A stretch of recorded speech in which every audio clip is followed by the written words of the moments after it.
State of the Union addresses can be a type of partisan Pilates for some.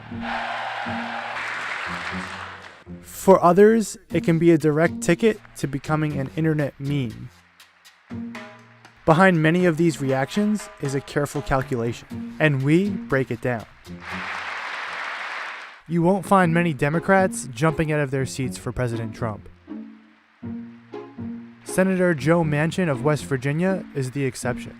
He's sitting right in the front, and that's likely not a coincidence. Here he is again applauding Trump's jab at those who kneel for the national anthem, and again after Trump mentions rising wages. It's a re-election year for Manchin, and he's in a state that overwhelmingly voted for Trump. Now he's apparently showing support for a president from the opposing party. Let's go to the other side of the aisle. We repealed the core of the disastrous Obamacare. The individual mandate is now gone. Thank heaven. Did you catch that? Overwhelming excitement, except for Senator Lisa Murkowski of Alaska. Last summer, Murkowski played a key role to squash efforts to repeal the Affordable Care Act. Working with the Senate, we are appointing judges who will interpret the Constitution as written, including a great new Supreme Court justice. President Trump threw a compliment right at Neil Gorsuch, but he didn't take the bait. In the history of our country.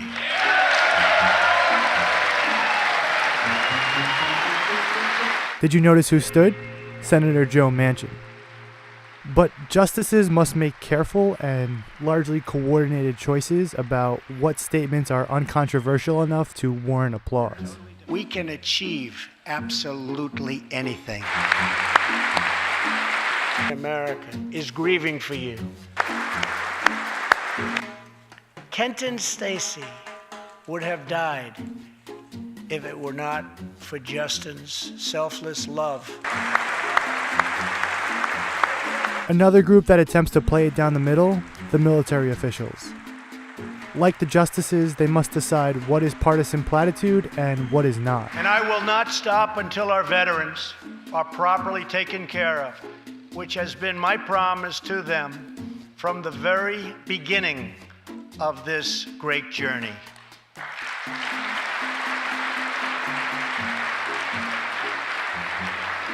We must modernize and rebuild our nuclear arsenal, hopefully never having to use it, but making it so strong and so powerful that it will deter any acts of aggression by any other nation or anyone else.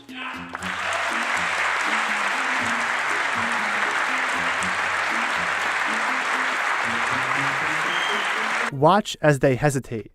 That the coalition to defeat ISIS has liberated very close to 100% of the territory.